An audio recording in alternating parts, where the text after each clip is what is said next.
Gordon was cross. "Why should Henry have a new shape?" he grumbled. "A shape good enough for me is good enough for him. He goes gallivanting off, leaving us to do his work, and comes back saying how happy he feels. It's disgraceful. And there's another thing. Henry whistles too much. No respectable engine ever whistles loudly at stations. It isn't wrong, but we just don't do it." Poor Henry didn't feel happy anymore. "Never mind," whispered Percy. "I'm glad you're home again. I like your whistling." "Goodbye, Henry," called Gordon. "We're glad to have you with us again, but remember what I said." Later, Henry stopped at Edward's station. "Hello, Henry," said Edward. "You look splendid. I was pleased to hear your happy whistle yesterday." "Thank you, Edward," smiled Henry. "Shh! Can you hear something?" "It sounds like Gordon," said Edward, "and it ought to be Gordon. But Gordon never whistled like that." It was Gordon. He came rushing down the hill at a tremendous rate. He didn't look at Henry, and he didn't look at Edward. He screamed straight through the station and disappeared. "Well," said Edward. "It isn't wrong," chuckled Henry, "but we just don't do it." And he told Edward what Gordon had said.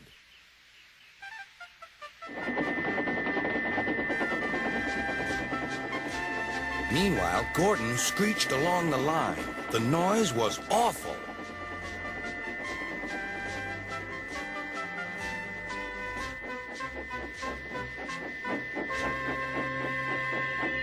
At the station, everyone covered their ears. Sir Topham Hatt covered his ears, too. "Take him away," he bellowed, "and stop that noise." Gordon puffed sadly away, but he wouldn't stop whistling until two fitters climbed up and knocked his whistle valve in place. That night, Gordon slunk into the shed. He was glad it was empty. "It isn't wrong," murmured Henry to no one in particular, "but we just don't do it." No one mentioned whistles.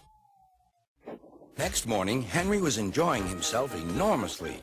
"I feel so well, I feel so well," he sang. "Trickety-trock, trickety-trock," hummed his coaches. Then he saw some boys on a bridge. "Beep, beep, hello," he whistled. "Oh," he called. The boys didn't wave and take his number. They thought it fun to drop stones on him instead. "They've broken our glass! They've broken our glass!" cried the coaches. The passengers weren't hurt, but they were cross. "Call the police." "No," said the driver. "Leave it to Henry and me." "What will you do?" they asked. "Can you keep a secret?" "Yes, yes." "Well then," said the driver, "Henry is going to sneeze at those boys."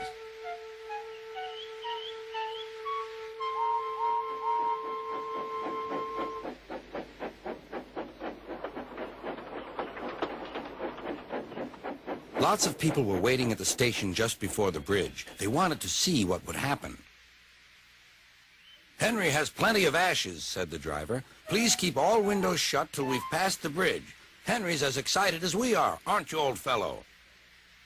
Henry felt more stuffed up than excited. Soon they could see the boys, and they all had stones. "Are you ready, Henry?" said the driver. "Sneeze hard when I tell you." "Now," he said. Achoo!